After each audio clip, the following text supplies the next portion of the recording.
Many thanks for joining us on the newsroom. I'm Okpayemi Wosheni, and these are the stories we're tracking at the moment.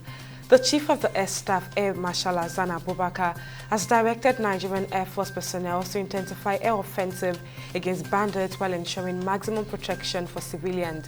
Air Marshal Abubakar issued this charge during his visit to the Air Component Headquarters of Operation Fazaniyama in Katsina and Sokoto State. A statement by the Group Captain, Deputy Director of Public Relations and Information, Headquarters, Nigerian Air Force, Kabiru Ali, on Saturday said the directive aligns with the NAF Civilian Armed Mitigation Action Plan, reinforcing the commitment to precision air operations that prioritize civilian safety. The Simplified Movement Worldwide, a major grassroots mobilization group for Rivers State Governor Siminalayi Fubara, has welcomed Vice Admiral Ibok Etta Ibas as the newly appointed sole administrator of Rivers State under the emergency rule declared by President Bola Tinubu.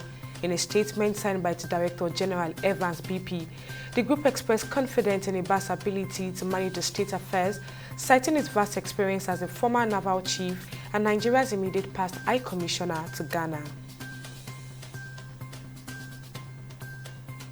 And members of the Ijaw Youth Council has taken the federal government to the Community Court of Justice of the Economic Community of West African States in Abuja over the declaration of emergency rule in Rivers State.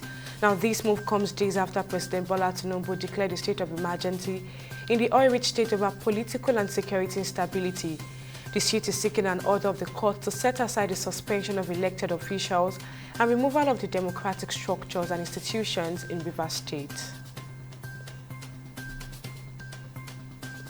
A pro-democracy group, the Coalition for Democracy and Development, CDD, is advocating a new peace pact to be signed by the suspended Rivers State Governor Siminalayi Fubara and the FCT Minister Nyesom Wike within the next 90 days to foster peace, unity and stability in the state. The coordinator of the group, George Ifure, in a statement blamed the two warring factions who, according to him, have prioritized personal gains over the welfare of the people.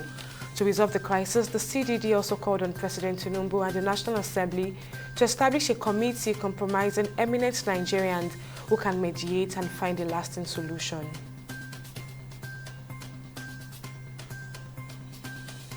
And on business, Nigeria and Canada have finalized a code-sharing agreement under a new bilateral air service agreement.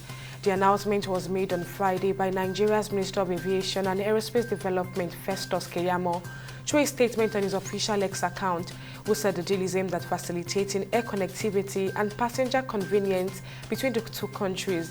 The agreement will enable airlines from Nigeria and Canada to collaborate on flight routes, creating a more integrated travel network between the two countries.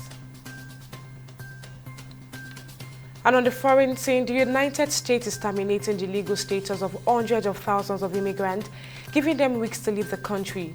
President Donald Trump has pledged to carry out the largest deportation campaigns in the United States history and curb immigration mainly from Latin American nations. The order affected around 532,000 Cubans, Haitians, Nicaraguans and Venezuelans who came to the United States under a scheme launched in October 2022 by Trump's predecessor Joe Biden and expanded in January the following year. And on sport, former heavyweight champions George Foreman, who lost to Muhammad Ali in boxing iconic 1974 Rumble in the Jungle before reclaiming the title 2 decades later, has died on Friday at the age of 76. Fondly known as Big George, Foreman dropped out of school as a teenager and went on to become an Olympic champion and later a legend of boxing. He fought 81 times as a professional, winning 76, 68 of those by knockouts.